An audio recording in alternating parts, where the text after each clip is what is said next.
ये बताइए कि जो पिछले उम्मीदवार थे, जैसे ओम प्रकाश धनखड़ जो पहले यहाँ से विधायक बन चुके हैं, जो आपके कुलदीप वत्स यहाँ से पहले विधायक बन चुके हैं, उनसे क्या प्रॉब्लम हुई जो हमें तीसरे कैंडिडेट की जरूरत पड़ी और निर्दलीय की जरूरत पड़ी?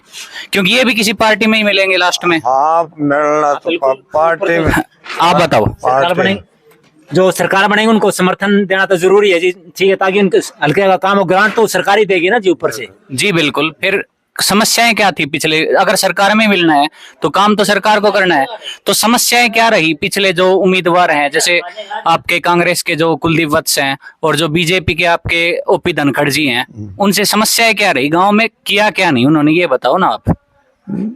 सर जी, एक तो हमारे सबसे बड़ी पानी की निकासी नहीं हो पा रही। उन्होंने पैसा भी लगा दिया, पाइप भी दबा दी, लेकिन पानी ऐसे घुमा के उल्टा हमारे गांव में छोड़ दिया, उस नहर में डाल दिया, उधर से फिर वापस आ गया। जितना भी ग्रांट लगाया उसका यूटिलाइजेशन नहीं हुआ। फिर एक हमारे गांव का बाईपास पास हो रहा था 2014 में, उसका कार्रवाई ना धनखड़ जी ने किया, तो वो 5 साल मंत्री भी रह लिए, कांग्रेस के बीजेपी के अध्यक्ष भी रह लिए, अब वो केंद्र में सचिव हैं, कहते तो हैं, लेकिन कागजों में तो काम कर देते हैं, लेकिन धरती पे तो काम नहीं कर रहे हैं जी। धरातल पे तो फिर ऑफिसर करेंगे ना।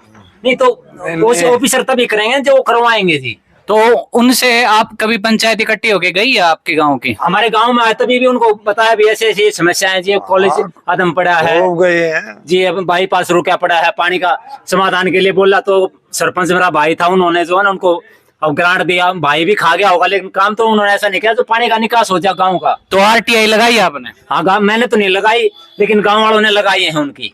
तो आरटीआई में क्या निकल के आया?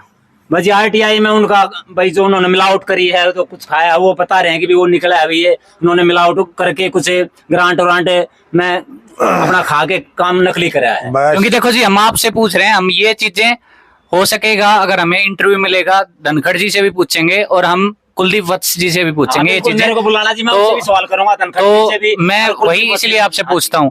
और जी आपको क्या लगता है, क्या क्या समस्याएं हैं? हाँ, बस जो इस बच्चे ने बता दी वो समस्या तो ये, जैसे हमारा बाईपास मंजूर कर दिया था हुड्डा साहब ने अपनी सरकार में, हाँ जी, वो कैंसिल करा दिया। तो ये आप मेरे को ये बताइए, ये कब पास हुआ था आपका बाईपास? एक कॉलेज बना था हमारे यहाँ, किसान मॉडल स्कूल। हाँ, किसान मॉडल स्कूल, ये कोसली रोड पे चौकी के पास। हाँ, 5-4 करोड़ खर्च भी हो रहे थे। हाँ जी, उसमें जनता है का है वो पैसा। हाँ जी बिल्कुल, टैक्स का ही पैसा होता है अपना। आज खंडर है तो मतलब सरकार को ये भी तो देखना चाहिए भाई, यहाँ उसकी नींव तो शायद 2018 के आसपास रखी गई थी शायद, जहां तक मेरे को ध्यान है यार। हाँ नहीं, 14 में रखी गई थी, पहले रख दी थी।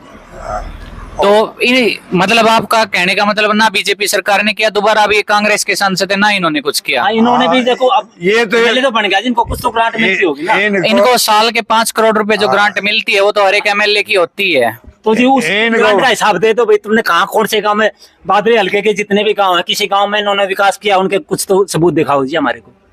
तो 5 साल में 25 करोड़ हो गए, 5 साल में 25 करोड़ तो कहीं लगाए होंगे। तो कहाँ पे लगाए उन्होंने? अपनी कोठी बनाई, बता रहे हैं आज कह रहे बोले 50 करोड़ कोठी बना ली है, हल्के तरह बन रहा है। तो पैसे कहाँ से आया जी? 3 बार तो तोड़ लिया उनकी कोठी, वो असनपुर जो एसआर स्कूल है उसके पास बन रही है। हाँ जी, देखिए उसका भी कंस्ट्रक्शन चल रहा है। हाँ जी, वो तो वाकई एक महल की तरह जैसी कोई राजा की बन रही हो। आपका हमारा टैक्स का पैसा है जी, जो इनको ग्रांट मिल रही है, वो भाई समाज में हल्के में ना लगा के अपने घर में अपने बच्चों के लिए लगा रहे हैं ये। तो इससे फिर जनता जो वोट है उसकी चोट देगी उनको, क्या लगता है? वोट की चोट ही जो नहीं कोई सबक सिखा सकती है कि ये हराम का पैसा कैसे निकलेगा।